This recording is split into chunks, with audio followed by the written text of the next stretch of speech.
संतप्त मानस शांत हों, जिनके गुणों के गान में वे वर्धमान महान जिन विचरे हमारे ध्यान में। प्रवचन सार का गीत तत्व प्रज्ञापन महाधिकार में ज्ञान गीत भागाधिकार चल रहा है। इसमें 145वीं गाथा पर अपन ने चर्चा की थी। आज 146, 47 और बीच में 12वीं गाथा है जो आचार्य जयसेन की टीका में है। इन 3 गाथाओं पर अपन चर्चा करेंगे। इन 3 गाथाओं में उसी बात का विस्तार है जो 145वीं गाथा में कहा गया है। उसमें कहा गया है कि भाई 4 प्राणों से जीता है और इसमें भी 4 प्राण, वो 10 प्राण, वो सब उन्होंने गिना दिए हैं। यही उसी का विस्तार है और वो एक बहुत सामान्य चीज़ है जो सभी मुमुक्षु भाई जिनका थोड़ा भी तत्व का अभ्यास है वे उसे जानते हैं। उसके संदर्भ में कल जो अपन ने चर्चा आरंभ की थी वो ये मार्मिक चर्चा थी कि व्यवहार जीवत्व की बात वो कहते हैं कि तो यहाँ तो निश्चय जीवत्व की बात बताना है उन्हें, फिर से व्यवहार जीवत्व की चर्चा इतनी विस्तार से क्यों करना चाहते हैं। तो हम व्यवहार जीवत्व में ही अनादिकाल से निरंतर हैं और जनागम में भी उसको महत्वपूर्ण स्थान मिला है। ये जो व्यवहार नय है वो जैन आगम का ही नय है, कोई अन्य जगह से नहीं लाया है। ये कोई आपतित चीज़ नहीं है, जनवाणी का ही अंग है और उसी वस्तु स्वरूप को प्रकाशित करने के लिए यहाँ इसकी चर्चा होती है। नए चक्र में मैंने इन व्यवहार नयों की उपयोगिता के संदर्भ में करीब 10-20 पेज लिखे हैं और वो बहुत मार्मिक हैं। उन पेजों का कम से कम हमारे विद्यार्थी विद्वानों को गहराई से अध्ययन करना चाहिए कि समाज में भी प्रस्तुत करने के लिए वो अत्यंत उपयोगी हैं। जब कभी हम पर व्यवहार के विरोधी होने का आरोप लगाया जाए तब हमें उस चीज़ों को प्रस्तुत कर सकते हैं। और हम भी कि ये जनवाणी में वैसे ही आपतित नहीं हो गया है, इनकी अत्यंत महत्वपूर्ण उपयोगिता है। एक एक पंक्ति में मैं उस बात को कहूँ तो हम ये कहेंगे जो 4 है ना व्यवहार नय, उपचरित असद्भूत व्यवहार नय, अनुपचरित असद्भूत व्यवहार नय, उपचरित सद्भूत व्यवहार नय और अनुपचरित सद्भूत व्यवहार। ये 4 नय हैं और अत्यंत सरल भाषा में मैं आपको स्पष्ट करूं कि आघातिया कर्मों के उदय में जो भी हमें संयोग प्राप्त हुए हैं, आघातिया कर्म के उदय में संयोग निमित्त होते हैं। संयोग में आघातिया कर्म का उदय निमित्त होता है और संयोगी भाव में घातिया कर्मों का उदय निमित्त होता है। तो एक ये जो संयोग हैं इनको हमने इतना अधिक महत्व दे दिया, ये कोई बड़ी आघातिया कर्म के उदय के काम हैं।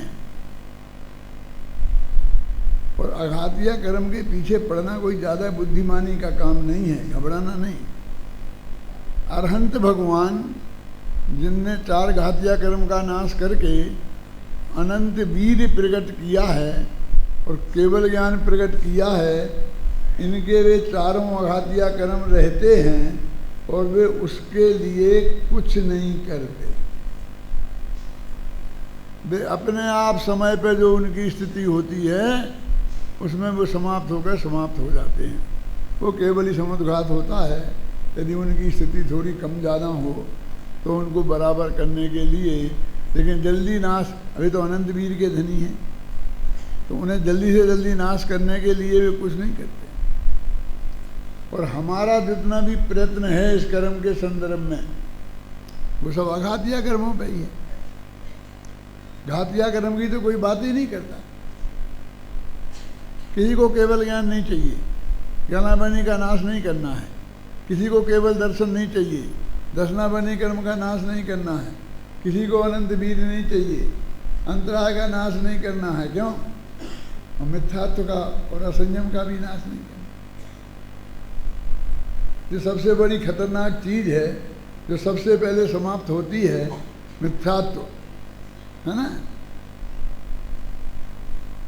सत्यक विधान की जयमाला में लिखा है कि जय करण कृपाण सुप्रथम बार मिथ्यात्व सुभट कीनो प्रहार दृढ़ कोट विपर्य मति उलंग पायो समकित थल फिर अभंग।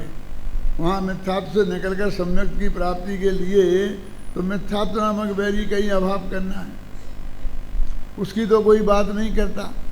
अब अघातिया कर्म के उदय में जो संयोग प्राप्त हुए हैं, ये नाम कर्म के उदय से ये शरीर है।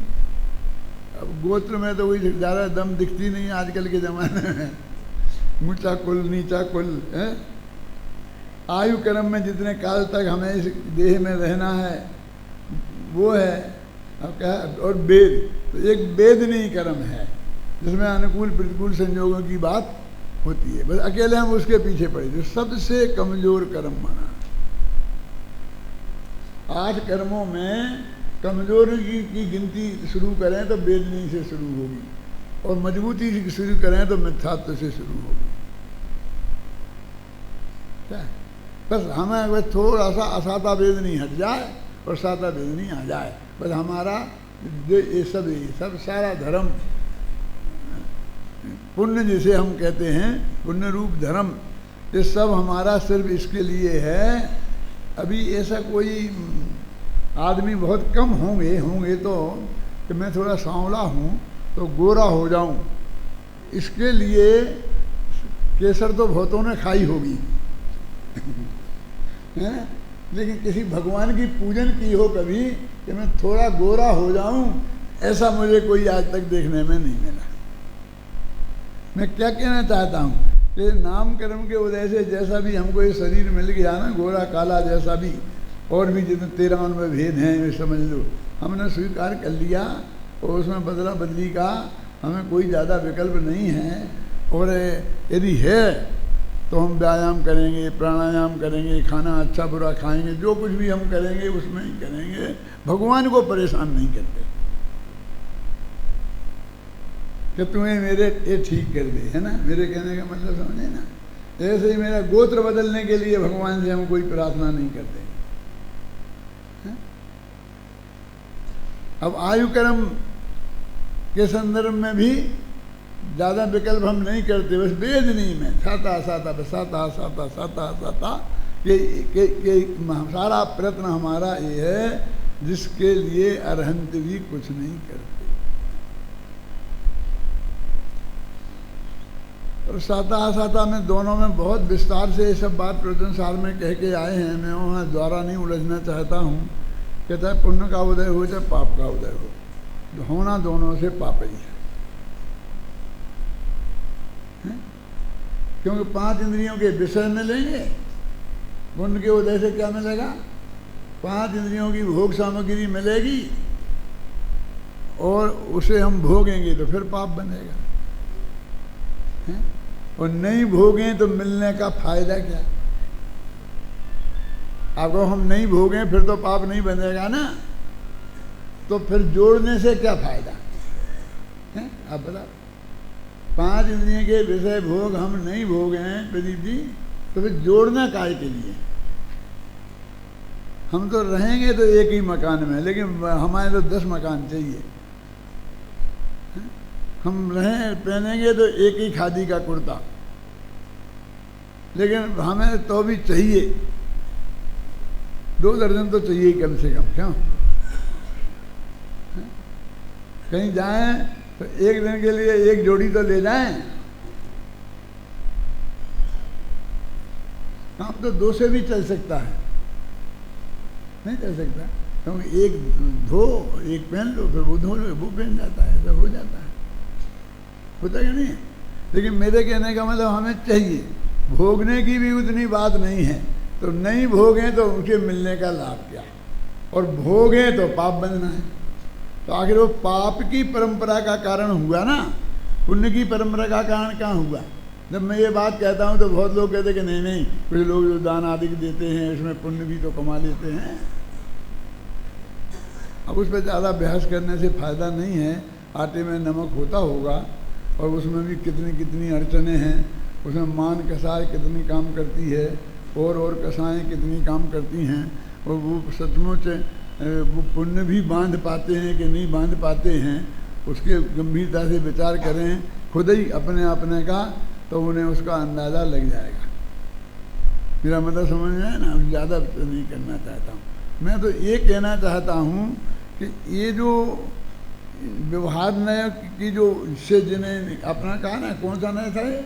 उपचरित असद्भूत व्यवहार नय, जो स्त्री पुत्र मकान जायदाद रुपया पैसा नगर देश गांव और दुनिया,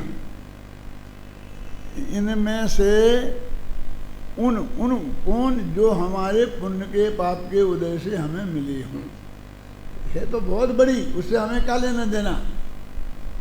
आलोकाकाश में किसने कोई कभी विकल्प किया? एक मकान मेरा आलोकाकाश में भी होना चाहिए। मेरे कहने का मतलब जो हमारे पुण्य पाप का जिनमें निमित्त है, जो हमारे संयोग में आए हैं, इन सबको अपनी जिनवाणी माता में उपचरित असद्भूत व्यवहार नय से अपना कहा है, अपना कहा है, अपन इसके स्वामी हैं ऐसा कहा है, अपन इसके कर्ता हैं इसके भोक्ता हैं ऐसा कहा है, इस नय से। अब ये कहते हैं कि इस नय की क्या उपयोगिता है? तो देखो भाई, अब ये जो स्वस्त्री और परस्त्री का भेद पड़ेगा, वो इसी नय से तो पड़ेगा।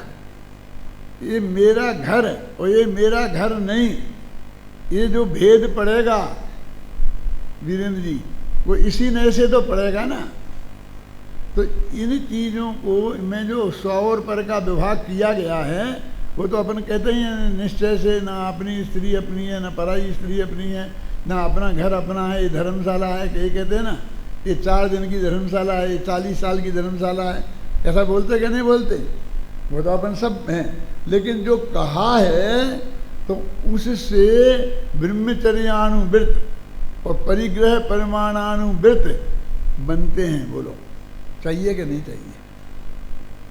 एक महिला को छोड़कर जो धर्मानुकूल विवाहता है, और सारी विश्व की महिलाओं को सबसे बड़ी हो तो माँ के समान, बराबरी की हो तो बहन के समान, छोटी हो तो पुत्री के समान मानना, ये जो हमारा सबसे बड़ा धर्म है। ये जिनमें होता है हम उन्हें महान कहते हैं, जिनमें नहीं होता है उन्हें हम बहुत नीचता की दृष्टि से देखते हैं भी। हमारी जो लौकिक मर्यादाएं हैं, वो जो नहीं पालता है, वो समाज की जो सामाजिकता से भी गया बीता है, वो समाज में भी रहने लायक नहीं है। जिसके बारे में ऐसी बातें प्रसिद्ध होंगी, कोई आदमी मकान में उसे किराए से भी नहीं ठहरेगा। क्यों? वो मेहमान में भी गांव से आएगा, कोई कहे से ठहरा लो तो नहीं ठहराएंगे। समझ में आया ना? तो ये उपयोगी है कि नहीं? स्वस्त्री परस्त्री का भेद, और ये अपना ये मेरा घर ये मेरा घर नहीं, ऐसा भेद विज्ञान होना चाहिए कि नहीं? ऐसा ये बोले कि ये कुछ मेरा नहीं, वो भी उसकी बात भी आएगी, लेकिन इस गाथा में नहीं है। क्या इनमें इन्हीं में जो दोनों ही पर हैं, इनमें ही स्वपर का भेद करना, ऐसा भेद विज्ञान में ब्रह्मचर्यानुवृत्त परिग्रह परमाणानुवृत्त ये सब इस नए से हैं। बोलो इसकी उपयोगिता कितनी है, वो आप कल्पना करें। हमें पशुओं से पृथक आदमी इस नए ने बनाया है, क्योंकि पशुओं में नहीं है, कि कौन मेरी पत्नी, कौन मेरा बच्चा, कौन मेरा बाप, खत्म, जो हो गया सो हो गया। फिर क्रिया तो उसमें भी वही है जो मनुष्यों में है, माँ बाप होने की, पत्नी जो भी होने की फिर क्रिया है वो तो एक ही है।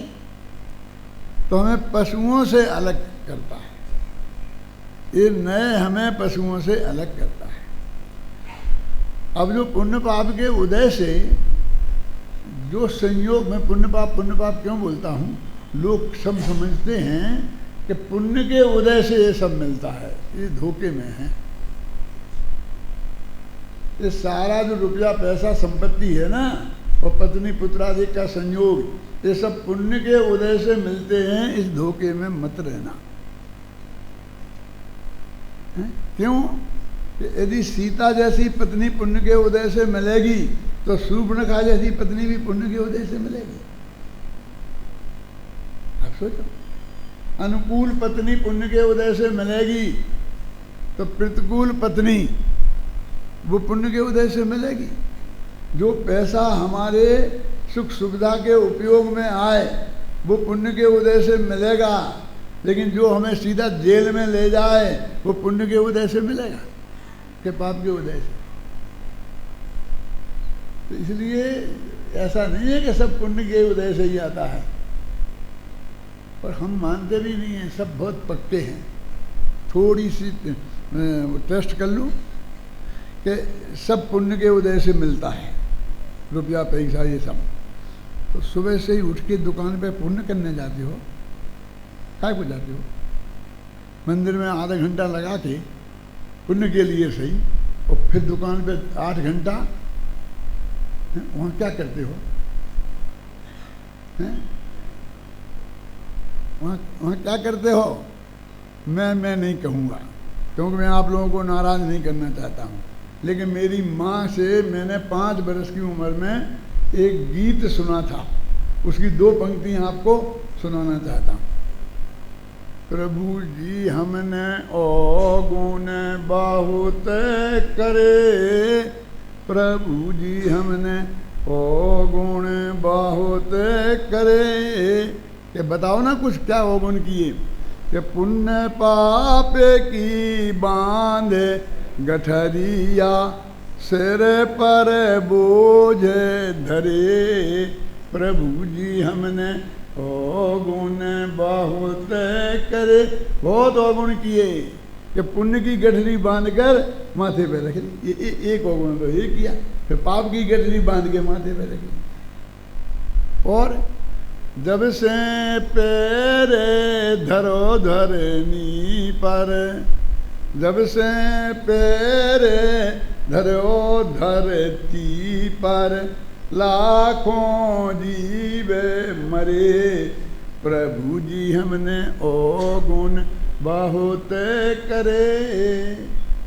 जब से पैर धरो दुकान पर, 10 के 20 करे, प्रभु जी हम अवगुण बहुत करे।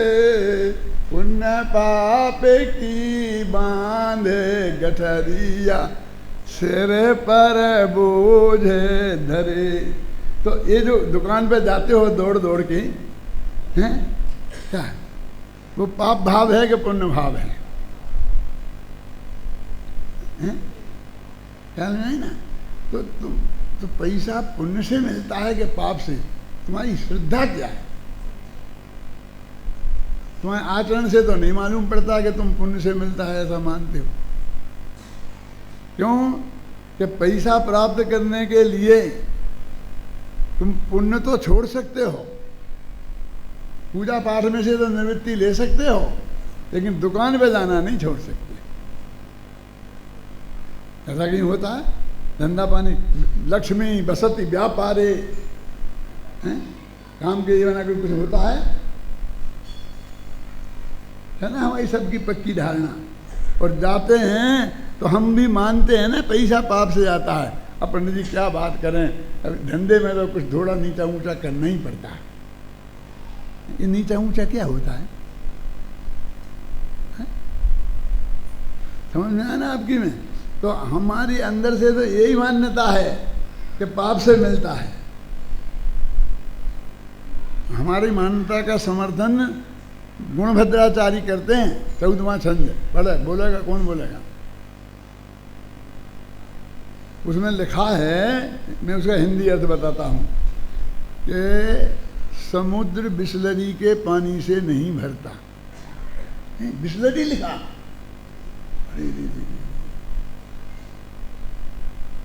माने अत्यंत निर्मल पानी से समुद्र नहीं भरता, वो तो गंदे पानी से ही भरता है, ऐसा लिखा है उसमें।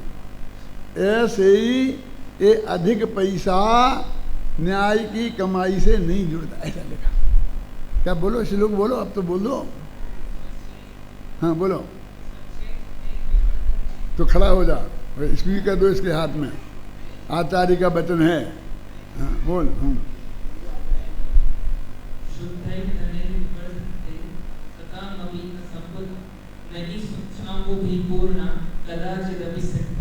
हाँ क्या बोल रहा? शुद्धई धनई विवर्धन्ते सतामपि न संपदा। शुद्ध धन से सज्जनों के भी संपत्ति नहीं बढ़ती। शुद्धई धनई विवर्धन्ते, बहुत सरल है। शुद्ध धन से विवर्धन्ते माने बढ़ना ना, शुद्ध धन से सताम माने सज्जनों, सज्जनों के भी संपत्ति जो बढ़ती है वो शुद्ध धन से नहीं बढ़ती है। ऐसे ही कि निर्मल पानी से समुद्र नहीं भरा करते हैं, है ना। दूसरी पंक्ति जो बोली ना, क्या है वो? अम्बु नहीं स्वच्छाम्बु भी पूर्णा। स्वच्छ अम्बु से पूर्ण नहीं होते हैं समुद्र। समुद्र मैंने ये पुण्य पाप के संयोग से अब जैसा मिलता है ये जाने दो। मैं तो सिर्फ इतनी सी बात बताना चाहता हूँ कि हमारी श्रद्धा में भी ऐसा है, और ये जो परिग्रह है जो हमें इतनी झंझटों में डालता है, इतना परेशान करता है, रात की नींद खराब कर देता है, तो ये काय का पुण्य के उदय से मिला हुआ है। हाँ जो है कोई जिनको मिलता होगा, जिनको सब पूरी निश्चिंता ही जिनकी रहती है, उनको भर के हम उसे भोग भी कहाँ पाते हैं ढंग से, हैं? तो अभी ये कहते हैं, वो कौन सा नय चल रहा था? उपचरित असद्भूत व्यवहार नय से ये बाहर के संयोग मिलते हैं। अब संयोग बाहर के भी हैं और ये शरीर भी संयोग है। तो ये उपचरित असद्भूत व्यवहार नय से अपना नहीं है, ये अनुपचरित असद्भूत व्यवहार नय से अपना है। ऐसा भेद है, जितने भी पर पदार्थ हैं उनमें बाकी के सब पर पदार्थ उपचरित असद्भूत व्यवहार नय से अपने हैं, और अकेला शरीर अनुपचरित असद्भूत व्यवहार नय से अपना है। ये क्या है उपचरित अनुपचरित? उपचरित अनुपचरित क्या है? जिसके साथ औपचारिकता निभानी पड़े उसे कहते हैं उपचरित, और जिसके साथ औपचारिकता नहीं निभानी पड़े उसे बोलते हैं अनुपचरित। कैसे? मतलब क्या मतलब? कि आप हाँ मेरे घर आए, आइए आइए पधारिए, ऐसा है, आप बहुत दिनों में पधारे, आप तो अपने ही हैं, ऐसे बोलते हैं, अपने ही हैं, बहुत स्वागत करते हैं, चाय लाओ पानी लाओ, तो उसे ऐसा बोलते ना। और फिर अपना बेटा आया, तू पिएगा चाय? ज़्यादा चाय नहीं पिया करे, ठीक है नहीं पीना नहीं पीना है? उन्हें तो मना रहे थे कि पियो पियो अच्छी चीज़ है, आप तो पीते हो। वैसे इसे ढंग से पूछते भी नहीं हो, पिएगा कि नहीं पिएगा, वो कहते नहीं पिया कर। ये क्या चक्कर है? तो कहती थी अपना है, तुमने उनको भी तो अपने कहा था कि आप अपने ही हो, वे ऐसे ही अपने हैं। समझ में आया ना? जिनसे दूर का रिश्ता होता है उनमें उनसे औपचारिकता निभानी पड़ती है। समझ गए ना? जिनके अभी आप आए मेरे घर में और मैं यदि ऐसा ही चड्डी बनियान में बैठा हूँ तो ऐसा बैठा रहूँगा? क्यों? कुर्ता मुर्ता डालूंगा कि नहीं, कुछ ना कुछ करूंगा कि नहीं करूंगा, और मेरा लड़का आएगा तो कुछ नहीं, लेटे से करवट तक नहीं बदलूंगा। जिससे औपचारिकता नहीं निभाना पड़े वे अपने होते। अब ये शरीर से हमें कोई औपचारिकता नहीं, शरीर से हम बिल्कुल नजदीक है, इसे कोई औपचारिकता नहीं निभाते हैं हम, हैं? तो इसलिए ये अनुपचरित असद्भूत व्यवहार नहीं। असद्भूत तो है ही, क्योंकि अपना नहीं है। असद्भूत तो स्त्री पुत्रादिक भी अपने नहीं है और शरीर भी अपना नहीं है। असद्भूत तो दोनों ही हैं, लेकिन ये उपचरित में और ये सारे संयोग निपट गए। सारी दुनिया से हमारा इन दो नयों से संबंध है, और इन दो नयों की उपयोगिता क्या है? बोलो। अपनी स्त्री पुत्र मकान जायदाद ये सब जो चीज़ें हैं, ये जिनकी रजिस्ट्री अपने नाम है, ये सारा जो व्यवहार है, जो आप दान बोल रहे हो, ये सब सारा व्यवहार है वो इन नयों से है। अब समझ लो, ये असद्भूत है, प्योर औपचारिकता है, लेकिन इनकी उपयोगिता है ना। सारा समाज इन नयों से चल रहा है, समाज नहीं, धर्म चरणानी योग इन नयों से खड़ा हुआ है। अच्छा देखो भैया, करुणानी योग है, इस कर्म के उदय से ये होता, इस कर्म के उदय से ये होता, इस कर्म के उदय से ये होता, तो ये भी कर्म भी तो शरीर है ना, कार्यमान शरीर है, देवोदारिक शरीर है, वो कार्यमान शरीर है। तो सारा करुणानी योग इस असद्भूत व्यवहार ने से खड़ा है। जो एक द्रव्य दूसरे द्रव्य की बात करे जगदीश भाई, वो असद्भूत। जो एक ही द्रव्य के भीतर भीतर बात करे, वो सद्भूत। तो दो द्रव्यों के बीच की बात कर रहा है ना, इसलिए वो असद्भूत है। कौन? सारा करुणानी योग। समझ लो भाई प्रवीण, तुम्हारा करुणानी योग असद्भूत है।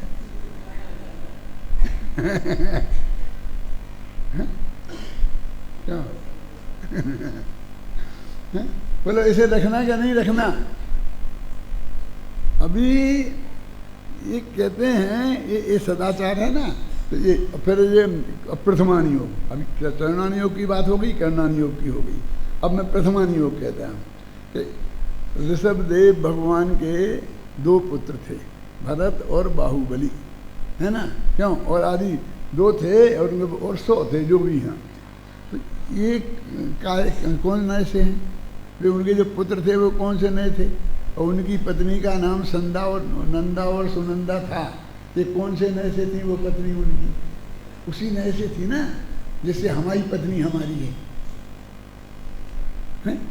आदिनाथ की में भी वही नए लगता था राजेंद्र जी, जो हम में लगता है। कि देखो ये पंडित आदिनाथ से अपनी तुलना करता है, करूं कि नहीं करूं? तुम्हारी करूं? तो तुम्हारी और तुम्हारी पत्नी के साथ जो संबंध है ना, वो वही संबंध है जो आदिनाथ का नंदा सुनंदा के साथ है। बोलो अब तो खुश हो। है ना? वो इसी नए से कहेंगे ना, तो ये सारा प्रथमानी योग इस पे खड़ा है।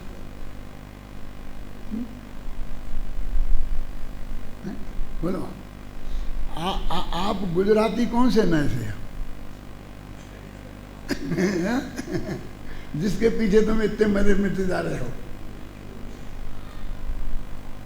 इस देश में जाओ तो सारे देश में तलाश के आओ, एक भारतीय नहीं मिलता।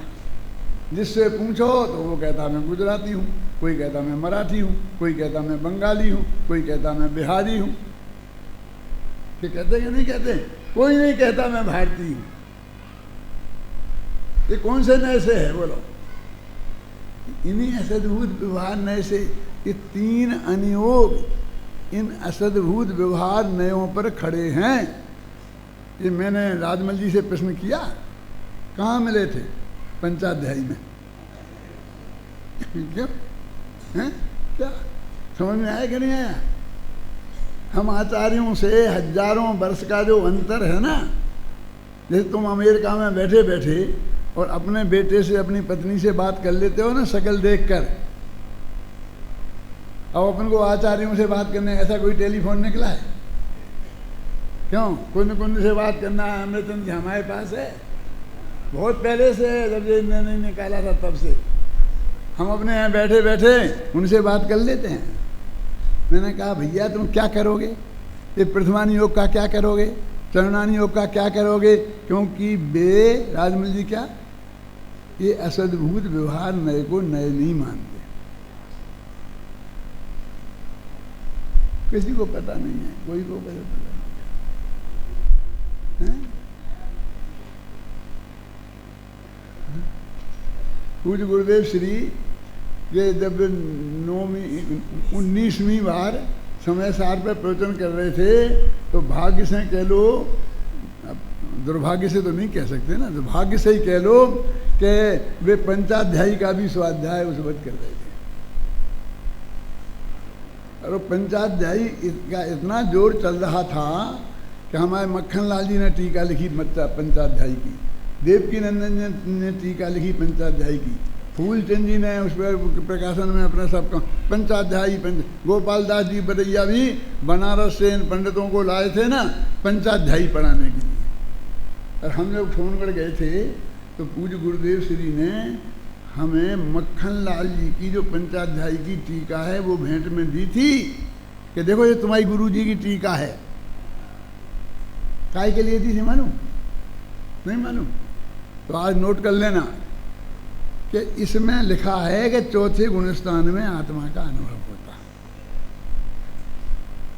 क्या मक्खन लाल जी भी मानते थे, चौथे, वो बागी पंडित नहीं मानते थे, गुरुदेव मानते थे और मक्खन लाल जी मानते थे।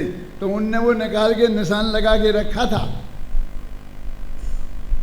उन्हें मालूम था कि हमारे विद्या गुरु वे हैं, उनके पास हम पढ़े हैं। बोले तुम्हारे गुरु जी की टीका वो हमारे यहाँ अभी भी रखी होगी। क्या? तो उस पंचाध्यायी पे मैंने बहुत गहराई से मंथन किया। अब उसके बारे में क्या कहना है ये मैं यहाँ नहीं कह सकता, वो उसे पढ़ना आप, और उसमें मैंने लिखा है, कुछ छुपाया नहीं है बिल्कुल भी। जो हमारे पढ़ाने वाले हैं ना, अभय कुमार जी, संजीव गोधा वगैरह जो पढ़ाते हैं ना, इन्हें मालूम है, लेकिन बहुत मार्मिक बात है। अभी जो मैं बात कह रहा हूँ वो आचार्य कुंद की परंपरा की बात है। वो पंचाध्यायी की तो पंचाध्यायी तो नहीं मानते उन्हें, हैं? तो मैं कहे 3 अनुयोग क्या करेंगे?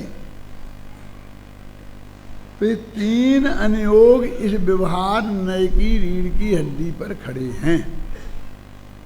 इनसे फायदा क्या है? नहीं हो तो नहीं मन। प्रथमान योग का क्या करें हम? ठीक है, अरे भाई वो बहुत उपयोगी है। एक प्रश्न करता हूँ, अमेरिका में मेरे से लोग बहुत प्रश्न करते हैं कि पंडित जी एक प्रश्न हमें बता समझा दो। क्या? हमारे बच्चे हमसे पूछते हैं कि आत्मा अनादि अनंत तुम बोलते हो, हमें नहीं झटता है।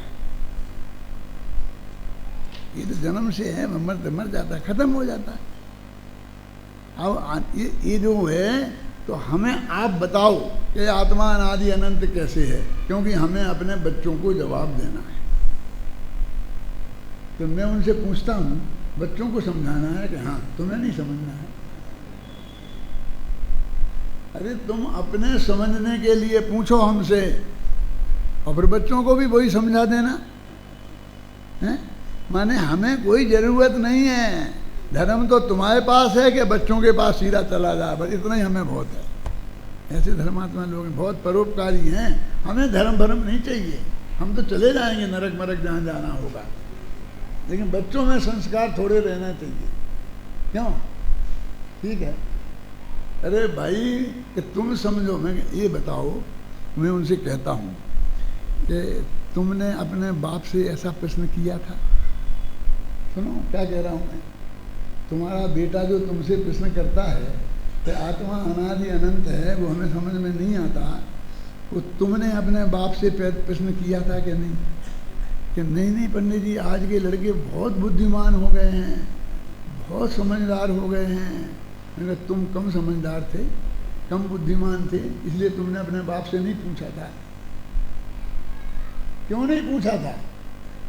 हमसे तो नहीं पूछना पड़ता ना, अपने बाप से पूछ लेते तो, क्योंकि तुम्हारा बेटा तुमसे पूछ रहा है ना। कि आत्मा अनादि अनंत क्यों है? मैंने कहा इसलिए, मैं बताता हूँ कि तुम अपने घर पर दादी और नानी के साथ रहते थे। मम्मी के तो दूसरा बच्चा हो जाता था तो उसे संभालने में लग जाती थी, और पहले बच्चे का नंबर बेचारा दादी के पास और नानी के पास चला जाता था। वो थोड़ा बोलना सीखती थी, और रोजीना बिना कहानी सुने सोते नहीं हैं बच्चे, तो उन्हें वो कहानियाँ सुनानी पड़ती थी। तो वे कहानियाँ ये पढ़ के मर गए, स्वर्ग में चला गया, स्वर्ग से नरक में चला गया, नरक से पाकिस्तान में चला गया, वहाँ से यहाँ चला गया, वहाँ से यहाँ। वे सारी कहानियाँ उसने अपने बचपन में दादी नानी से सुनी थी। तो उसके अंदर घुस गया था कि ये आत्मा कहीं से आता है और कहीं जाता है, ना तो पैदा होता है ना मरता है। वो कहानी के माध्यम से घुस गया था। वो दादी नानी ने समय सार पढ़ा दिया था उसे। 73वीं गाथा पढ़ा दी थी वीरेंद्र जी। यह आत्मा अनादि अनंत अक्षयानंत अक्षुल्लानंत विज्ञान घन स्वभाव भावत्व के कारण एक हैं, उसने पढ़ा दी थी। क्योंकि ये यहाँ से वहाँ गया, वहाँ माने ये घूमता रहता है, ये कहीं पैदा नहीं हुआ, अनादिकाल से घूम रहा है, अनंत काल तक घूमता रहेगा। तो ये समय सार पढ़ा दिया था उसने। और तुम्हारी दादी नानी आए हैं, रही नहीं, अब क्या करें? हैं हमारी दादी नानी तो हैं लेकिन अपने देश में हैं, तुम भग आए वहाँ से यहाँ। अब बच्चे पैदा हुए, इंग्लिश मीडियम से पढ़ते हैं, ना वे हिंदी जाने ना गुजराती जाने। तो आज तक तुमने अपनी मम्मी को पापा को इनको बुलाया ही नहीं। क्यों?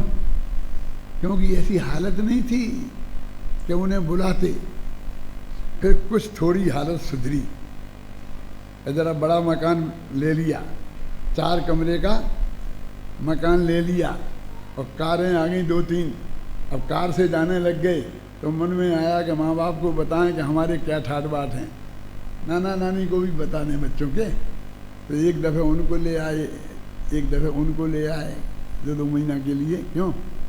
हम दिन रात देखते हैं, परम सत्य का ज्ञान करते हैं। गर्मियों में जाते हैं तो सबके माँ बाप वहाँ पर हमें मिलते हैं, और हमसे जो बोलते हैं ना वो कौन, क्या जो गवर्नमेंट के आदमी होते हैं भाई, जो जांच करते हैं, तुम आओ है, कितने दिन रहोगे, कहाँ रहोगे, कैसे रहोगे, एड्रेस बताओ। तो पूछते ही पूछते हैं तुम्हारा यहाँ बेटा रहता है कि बेटी? हम कहते कोई नहीं रहता है। तो फिर कैसे आए? माने 90% लोग अपने बेटा बेटियों के पास जाते हैं और वे वहाँ रहते हैं। माने इतना ज़्यादा जोर हो गया क्योंकि वे संपन्न हो गए बेटा बेटी।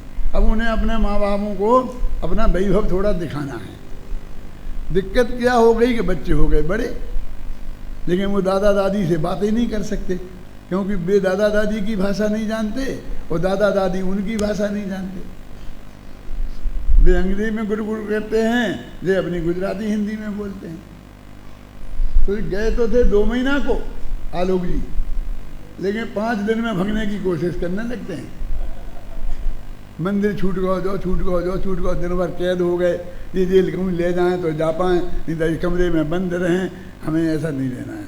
इधर घुमक्कड़ लोग थे हिंदुस्तानी, घर से निकल गए, दिन भर बम्बई घूमी, धक्का खाते खाते इस गाड़ी में उस गाड़ी में। इनको तो इसमें मज़ा आता है, नहीं वे उनको अमेरिका में नहीं लगता मन। सब हमसे कहते हैं हम तो चले जाएंगे। ये क्यों?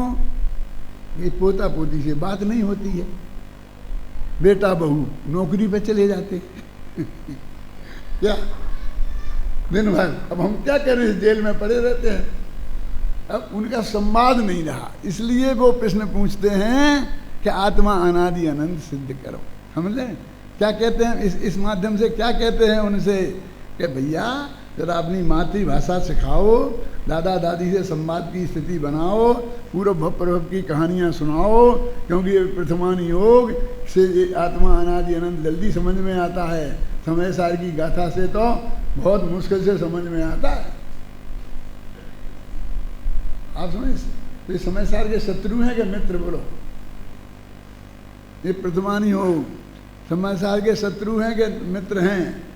और इसमें लिखा है कि आदमी मर के कुत्ता हो गया है, ये तो अच्छी बात। आज कुत्ता तो ठीक है, घबराओ नहीं, कुत्ता मर के देव हो गया, हाँ ये ठीक है। स्वापि देवोपि देव स्वा जायते धर्म किल विषाद, कहाँ लिखा? रत्नगण साहब का तात्पर्य, स्वापि देवोपि देव स्वा, देव से कुत्ता और कुत्ता से देव हो जाता है। कि इससे क्या फायदा कि जो तुम कुत्ते को देखते हो और एकदम डंडा मार के उसे पीछे पड़ते हो, तो तुम समझोगे एक दिन तुम मर के कुत्ता हो सकते हो और कुत्ता मर के आदमी हो सकता है। तो तुम जरा कुत्ते से समझदारी से व्यवहार करो। तो पशुओं पर दया करना भी ये अनुयोग हमें इनडायरेक्ट सिखाता है। सदव्यवहार करना हर एक आदमी से, कोई परमानेंट नहीं है, समझे ना। जो तुम अपने बेटे के कान भर रहे हो ना कि ये पाकिस्तानी, क्या राजेंद्र जी, इन पे तो बम फेंक देना चाहिए कि तुम प्रधानमंत्री बन गए तो अभी तो फेंकवा देते। अच्छा है नहीं बने, क्यों? अरे भाई साहब, हम मर के पाकिस्तानी हो सकते हैं, तो ये हमारा बेटा जिसके कान हमने भरे हैं वो सबसे पहले हमको ही मारेगा। फिर परमानेंट हिंदुस्तानी थोड़ी है हम। मैं तो गुजरात में जाता हूँ ना, तो उन लोगों से कहता हूँ, भैया मेरी क्या गलती है कि जो मैं हिंदी हो गया? यदि मैं गुजराती के घर में पैदा हो जाता तो गुजराती हो जाता। और तुम कैसे गुजराती हो? तुम हिंदी के घर में पैदा हो जाते तो तुम हिंदी हो जाते। तो हमने बुद्धिपूर्वक तो चुना नहीं कि हम गुजराती, ये तो पूर्व भव के हिसाब से जहाँ पैदा हो गए तो हो गए, और मिटते कहाँ देर लगती है, क्यों? वैसे हम यहाँ से गुजरात से आके राजस्थान में बच जाएं तो हम दिन भर, हम और हमारे बच्चे भी गुजराती बने रहते हैं, हिंद राजस्थानी नहीं होते। क्यों? तुम कौन हो? हम कौन हैं? 50 साल से यहाँ जयपुर में रहते हैं, अभी भी बुंदेलखंडी। बुंदेलखंड नाम का देश विश्व में किसी नक्शे पे है ही नहीं कहीं। है नक्शा देखो, निकाल के बताओ, सौराष्ट्र कहाँ है, महाराष्ट्र वो कहाँ है, वो काठियावाड़ कहाँ है? कहीं नहीं, कोई नहीं है। लेकिन हम काठियावाड़ी सौराष्ट्र ऐसे बने हुए हैं, बुंदेलखंडी बने हुए हैं, मेवाड़ी मारवाड़ी बने हुए हैं। कहीं मेवाड़ मारवाड़ कुछ नहीं है, सब खत्म हो गए। माने हम मर के बन जाते हैं फटाफट, फिर वहाँ कोई नहीं कहता है। यदि मैं मर के गुजरात में पैदा हो जाऊं तो फटाफट गुजराती हो जाऊंगा। गुजरात वाला राजस्थान में पैदा हो जाए तो फिर वो नहीं कहेगा कि मैं गुजराती हूँ। तो ये जो हमारे प्रथमान योग की कहानियाँ जो हमें ये बताती हैं कि यहाँ से वहाँ, तो हमारी ये सांप्रदायिकता ख़त्म करती हैं, हमारी प्रांतीयता ख़त्म करती हैं। ये जिस जहर हैं, सांप्रदायिकता, प्रांतीयता, दिगंबर श्वेतांबर मर के दिगंबर हो सकता है, दिगंबर मर के श्वेतांबर, ऐसे बंटवारा थोड़ी है? मर के तो हो ही सकता है, लेकिन गुरुदेव जैसे महा पुरुषार्थी जीव हों तो बिना मरे भी हो सकते हैं। श्वेतांबर से दिगंबर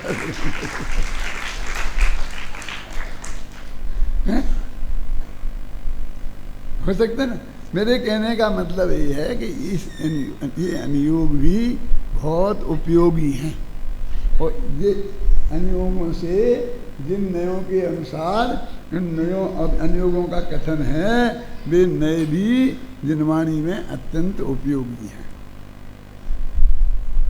अरे निश्चय नए का व्याख्यान तो रोजाना करते हैं और बहुत सुना होगा तुमने हमसे, लेकिन व्यवहार नए की उपयोगिता भी नहीं सुनी होगी, उसकी आवश्यकता। और ये जो मैं आपको बोल रहा हूँ, इसमें एक एक अक्षर ये सब मैंने लिखा हुआ है। मैं जो एक दफे लिख देता हूँ, मुझे इस मनुष्य भव में याद रहता है अभी तक। तो कल की भगवान जाने याद रहता है क्या लिखा है। मैं बोल सकता हूँ पूरा का पूरा, बता सकता हूँ। तुमने मेरा प्रयोग तो देखा ही है, अहिंसा वाला व्याख्यान है। मैं वैसे ही का वैसा पूरा दोहरा देता हूँ ना, आराम से शांति से। तो अकेला वो ही नहीं है, सब ऐसे सैकड़ों व्याख्यान हैं जो मैं बिल्कुल हूबहू दोहरा सकता हूँ। मेरे दिमाग में बिल्कुल खचित रहते हैं, बिल्कुल। अभी ऐसा करो कि मेरे को एक गोली दे दो नींद की,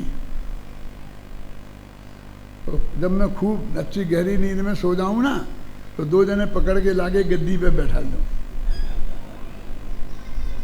और फिर बोलो कि समय सार की 73वीं गाथा सुनाओ। और वो सुनना है जो आपने आज से 45 साल पहले सागर में सुनाई थी। तो ठीक है, हो जाएगा, सुना दूंगा पूरा व्याख्यान। क्या मैं एक हूँ, मैं शुद्ध हूँ, मैं ज्ञान दर्शन पूर्ण हूँ, इसमें रहूँ चितलीन, इसमें लीग्रे तब क्षय करूँ, मैं यह प्रत्यक्ष अनादि अनंत छिन्नानंद विज्ञान के सवार के कारण नित्य उद्देव रूप के कारण एक हूँ, सकल कारक चक्र की प्रक्रिया से पार नित्य आत्मानुभूति रूप होने से शुद्ध हूँ, पुद्गल द्रव्य जिसका स्वामी है उसका विश्व रूपत्व, उससे के पने से मैं परिणमित नहीं होता हूँ, इसलिए मैं निर्मम हूँ।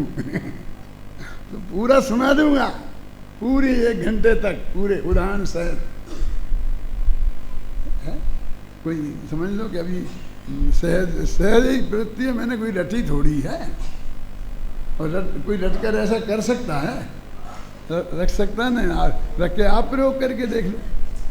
नहीं, मैं इतनी बात जरूर है कि जब भी मैं कोई बात पर बोलता हूँ, विचार करता हूँ, कोई भी गाथा पर प्रवचन करता हूँ, तो मैं आगे पीछे बहुत गंभीरता से उस पर विचार करता हूँ, पढ़ता हूँ, बार बार पढ़ता हूँ, आगे देखता हूँ, जब प्रवचन करने आता हूँ तब पढ़ता हूँ, जा करके फिर पढ़ता हूँ, पहले देख, मतलब उस पर मैं पूरा अच्छी तरह से मेहनत करता हूँ, फिर मान लेता हूँ आपको। वो मेरे दिमाग में खचित हो जाता है बस। ऐसे नहीं, मैं अशोकनगर में पढ़ाता था हिंदी संस्कृत 9वीं 10वीं 11वीं क्लास को, तो 3 सेक्शन थे, तो तीनों सेक्शन में पढ़ाना पड़ता था। तो एक ही पाठ 3 दफ़े पढ़ाना पड़ता था, 3 दफ़े पढ़ाता था तो मुझे याद हो जाता था। तो वो कोई याद करने की ज़रूरत नहीं थी। हिंदी के कविताएं पढ़ाओ तो याद करने की ज़रूरत है क्या? संस्कृत के श्लोक पढ़ाओ तो याद करने की ज़रूरत, मुझे याद हो जाते थे। फिर मैं द्वारा बिना किताब देखे पढ़ाता था, बिना किताब देखे पढ़ाता था, तो विद्यार्थियों में भगवान जैसा पूजने लगता था, अनुशासन अपने आप कायम हो जाता था। मुझे तो कोई समस्या कभी खड़ी हुई ही नहीं कि क्लास में अनुशासन करना पड़ा हो, क्योंकि विद्यार्थी के चित्त में आपके प्रति ये श्रद्धा जम जाए कि हमारे गुरुजी अपनी बात के विशेषज्ञ हैं, बहुत गहराई से सब बात जानते हैं, फिर आपको बहुत है। और जब कोई कमजोरी दिखी, आपने बार बार ऐसे ऐसे देखा, बस तुम्हारी गर्दन हिली है, उनकी गर्दन हिलने लगती है। जब मैं ट्रेनिंग में देता था, क्लास लेता था, तो ये कहता था गर्दन ऊंची रखना, विद्यार्थियों को देखना, किताब को ज़्यादा नहीं देखना, इतनी तैयारी हमारी होनी चाहिए।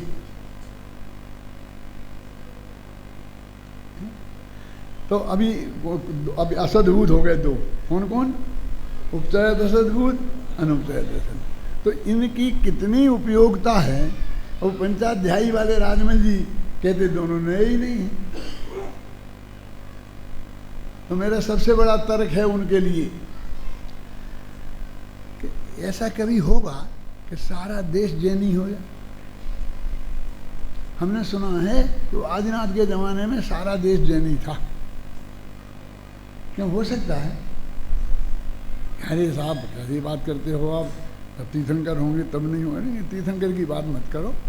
महावीर थे तो सारा देश जैनी नहीं था, बौद्ध भी थे, वैष्णव भी थे। इतिहास बताता है ना, पारसनाथ थे तब भी नहीं था, इसलिए तीर्थंकर होंगे तो हो जाएगा, वो छोड़ो। आदिनाथ के में तो होंगे, तो सारा देश आज छोड़ो, आज सारा देश जैनी बन जाए, ठीक है? अरे इससे बढ़िया बात और क्या होगी। तो मैं पूछता हूँ कि जैनी को क्या काम करना चाहिए, धंधा क्या करना चाहिए? जाने सर्राफे का धंधा करे, कपड़े का धंधा करे, कोई हिंसा जिसमें होती हो वो धंधा नहीं करे, हल्का धंधा नहीं करे। सब बोलते हैं, सच्ची बात है, हम हल्का धंधा क्यों करें? लेकिन मैं पूछता हूँ कि जैनी कोई बाल बनाने की दुकान खोल सकता है कि नहीं? कपड़ा धोने की दुकान खोल सकता है कि नहीं? ड्राई क्लीनर में कैसी बात करते हो तुम? जैनी बाल बनाए क्यों? जैनी बाल बनाएगा तो तुम बाल नहीं बनवाओगे उससे। तो मैं पूछता हूँ कि सारा देश जैनी हो जाएगा तो वहाँ तो कोई बाल बनाएगा नहीं, तो सबको बाल रखना पड़ेंगे महिलाओं जैसे। तैयार हो? जैनी यदि नहीं कि जैनी नहीं साहब बाल तो बनाएगा, तो नाई से बनवा लेंगे। लेकिन वो नाई, आप सारा देश को जैनी बनाओगे तो उसे जैनी बनाओगे कि नहीं? तो जैनी हो गया है? जब तुम सारे देश को जैनी बनाने की कल्पना करते हो तो ऐसा कोई काम नहीं है जो देश के लिए जरूरी हो और वो जैनी नहीं कर सके। मैं पूछता हूँ, सेना में भर्ती हो सकता है कि नहीं? ये सारे हमारे सब तीर्थंकर सेना में भर्ती थे। अरे सेनापति तो एक होगा ना, राजा एक होगा, और बाकी जितने भी छत्री थे उनके सब रिश्तेदार वो सब सेना के ही तो थे। बड़े बड़े ऑफिसर रहे होंगे, ये नहीं कहता हूँ मैं छोटे रहे थे, लेकिन वो छोटा सिपाही भी तो उनमें से ही होगा ना। सारे जैनी होंगे ना, पुलिस वाले भी उनमें ही होंगे। अब हद कर देता हूँ, ये जो झाड़ू लगाने वाले भी यही होंगे, वो लेटरिन साफ करने वाले कौन होंगे? अजय नहीं तो पूरा देश जैनी का होगा। जब पूरा देश जैनी होगा तो कोई ऐसा काम नहीं जो गृहस्थी में होता हो और वो नहीं कर सकता।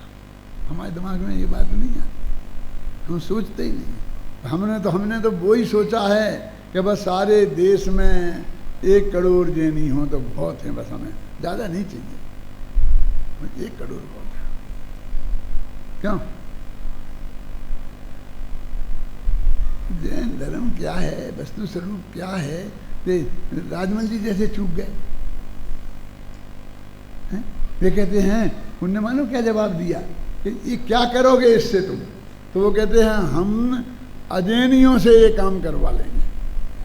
मैंने कि बड़ा गजब हो गया, अजैनियों से करवा लोगे नए काम? कौन से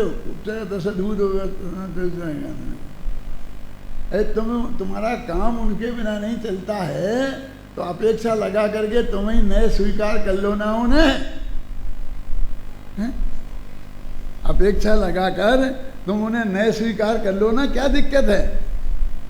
नहीं है कोई दिक्कत। तो इस तरीके से बहुत गंभीरता से जब मैंने नए चक्र लिखा, बहुत बहुत तकलीफ हुई, क्योंकि ये सारा देश ये चल रहा था।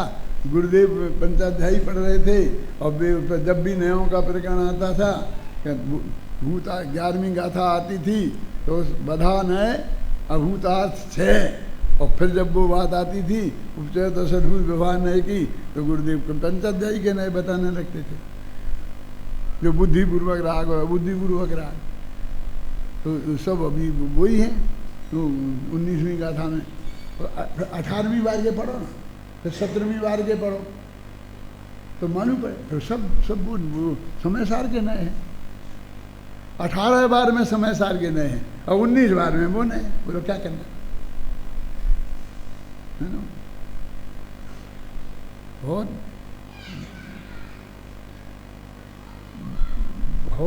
हिम्मत का काम भी है, कलेजे का काम भी है, बुद्धि का काम भी है, उसकी संगति बैठाने के लिए कितना काम है। ये बर्नी जी का एक की किताब थी नए दर्पण, कौन से? जिनेंद्र बर्नी की, और मैं लिख रहा था नए निश्चय व्यवहार। तो उनमें एक जगह लिखा 4 शुद्ध नए होते हैं, एक जगह लिखा 3 शुद्ध नए होते हैं, एक जगह 5 अशुद्ध नए होते हैं। तो मैंने कहा ये क्या गड़बड़ है? तो मैंने सब लिखा, तो मैंने लिख करके मैंने अपने हिसाब से लिखा। फिर इस राकेश को भेजा, खड़ा हो, खड़ा हो लोग देखने। इसे भेजा मैंने बरनी जी के पास कि आपके, बैठ जा भैया, आपके नए दर्पण में ऐसा लिखा है और मुझे वो जच नहीं रहा कि ये सच्चा है, और मैं इसको ऐसा लिखता हूँ, आप इसे पढ़ लें और बताएं कोई गड़बड़ी हो तो मैं सुधार दूंगा। आप बहुत महापुरुष हैं, बड़े आदमी हैं, इसलिए मैं आपके पास ही भेज रहा हूँ। बरनी जी सागर में थे वो, नहीं मरिया जी में गया है यहाँ से तो,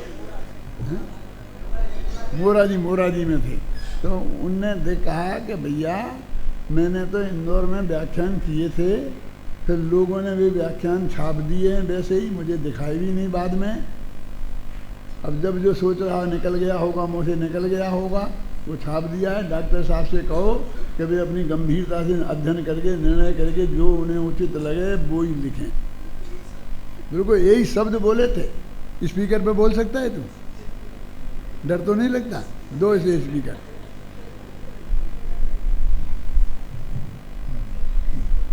उनके पास गया, उनसे बात किया, हर नए की बात भी थी दादा।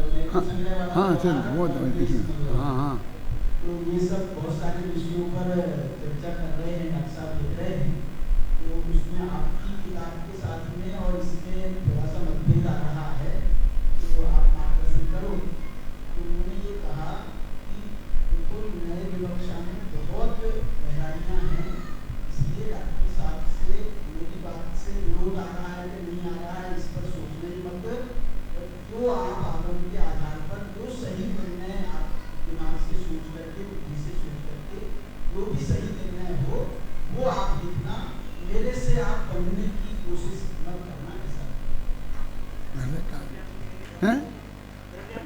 मैं तो बात बोलता हूँ कि अभी कोई हल्केपन से कुछ काम नहीं किया है।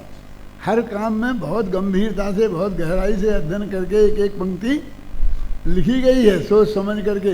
ये नहीं कि जो अपने विरोधी हैं कि जो ऐसे हैं, यदि वो उसके विशेषज्ञ विद्वान हैं तो उनसे भी सलाह मशवरा किया गया है, उन्हें भी बताया गया है, तो उनको भी ये समझ में आया कि ये वस्तु स्थिति क्या है। तो ये निर्णयों की थोड़ी चर्चा में आपसे इसलिए की क्योंकि इसमें व्यवहार जीवत्व की आलोचना कर रहे हैं ना। आप बोलोगे ये कहाँ है, इसमें हमने तो बहुत पढ़ा, इसमें गहराई से देखा, इसमें तो ये कहीं निकला ही नहीं, और आप क्या बोल रहे हो? क्यों, कहाँ है अनिल, क्या बोल रहे बताए ना, क्या बोल रहे, समझिए ना कि यदि भाई इसमें ही जो लिखा है वो ही बोलना होता है तो पंडित हुकुमचंद की क्या जरूरत है?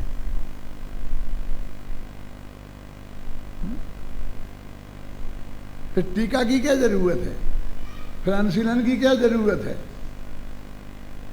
हम तो निकालेंगे सबका। टोडरमल जी ने क्या लिखा, जयचंद जी छाबड़ा ने क्या लिखा, पांडे राजमल जी ने क्या लिखा, गुरुदेव श्री ने क्या लिखा, और सब, और ये बात है, इनमें ये अंतर है, ये एकता है, ये अंतर है, तो फिर आपकी सही स्थिति क्या है, वो सब मंथन करके और ऐसी पूरी बहस करके और फिर लिखेंगे। एक गाथा पे एक सेमिनार हो, ऐसी हैं गाथाएँ। समय सार की एक गाथा ऐसी है कि इस पर एक पूरा सेमिनार हो। सेमिनार समझते हो? विद्वान मिलकर के जो आपस में चर्चा करते हैं कि इसका ऐसा अर्थ नहीं, ऐसा होना चाहिए, ऐसा अर्थ होना चाहिए, उसे सेमिनार बोलते हैं, उसे गहराई से चिंतन करके।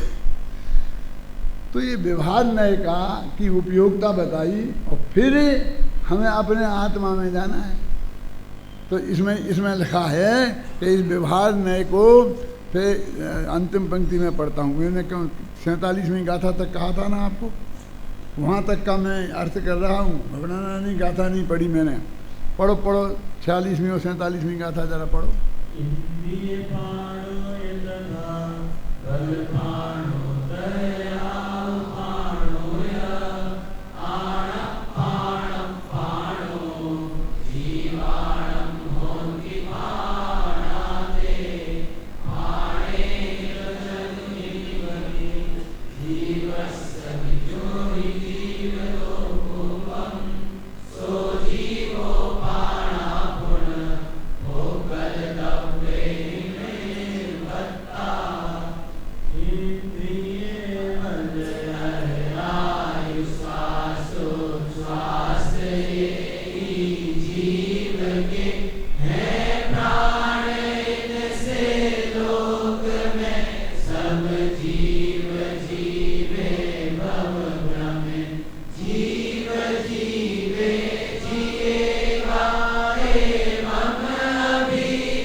एक और बोल पढ़ूंगा था।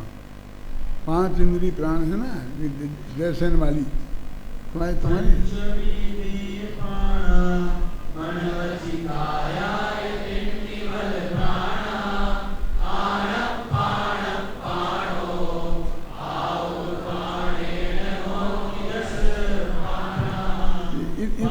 इतनी गाथाओं का अपन ने अर्थ किया है।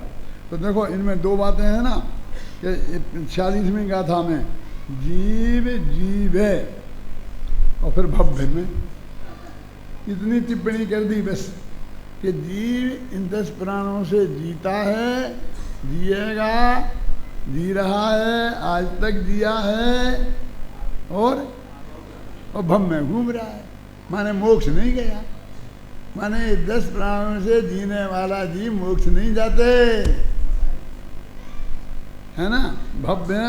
और फिर इस दूसरी गाथा में कि ये 10 प्राण हैं, जीव के 10 प्राण कहे जाते हैं, लेकिन ये हैं पुद्गलमयी,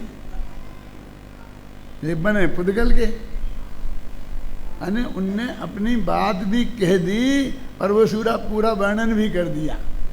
ये जैसे ना चारी को ऐसा लगा कि इनने 4 प्राण की बात कर रहे और 10 प्राण तो गिनाए बता ही नहीं, और बता भी कहीं 10 लिख भी दिया तो वे 10 गिनाए नहीं। तो उनने एक गाथा अपनी तरफ से लिख के जोड़ दी। और वो गाथा कौन सी है जो इस बार में अभी अपन ने पढ़ी कि 5 इंद्रिय प्राण, 3 बल प्राण, 1 आयु प्राण, 1 श्वासोच्छ्वास प्राण, ये 10 प्राण हैं, इनने गाथा जोड़ दी। तो इस तरह से एक अपन व्यवहार जीवत्व की जो आलोचना करने की बात है कि वो जनवाणी में है, बहुत मिलेगी, 3 अनुयोग पूरे उसमें भरे हुए हैं, आप समझिए ना। तो उससे घबराना नहीं, अपने यहाँ हर अनुयोग का प्रयोजन है, हर नए का प्रयोजन बताया है, किस अपेक्षा से वो नए का कथन है, उसकी क्या उपयोगिता है, और जो परम शुद्ध निश्चय नय है उसकी क्या उपयोगिता है। तो आत्मा का अनुभव और मुक्ति की डायरेक्ट प्राप्ति वो उस परम शुद्ध निश्चय नय वाले जीव से होती है। और ये जीव, इनका उपयोग ये है, बस चिंती जीव है, बस इसका सिर्फ इतना अर्थ है कि देख के चलो, तुम्हारे पैर के नीचे आके चिंती मत ना जा, बस इतना प्रयोजन पूरा हो गया। यदि आप प्रयोजन की सिद्धि करते हैं तो बाकी चिंती देव से कोई मतलब नहीं है, तो चिंती देवी की पूजा करने की जरूरत नहीं है।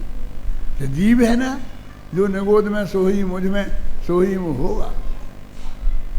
वो जब हम समझाएंगे ना कि वो आत्मा वहीं रहा, वो बताएंगे, तो वो उसको जो जीव जिसमें अपनापन स्थापित करना है, वो उस जीव की बात है, उसकी चर्चा यथास्थान की जाएगी।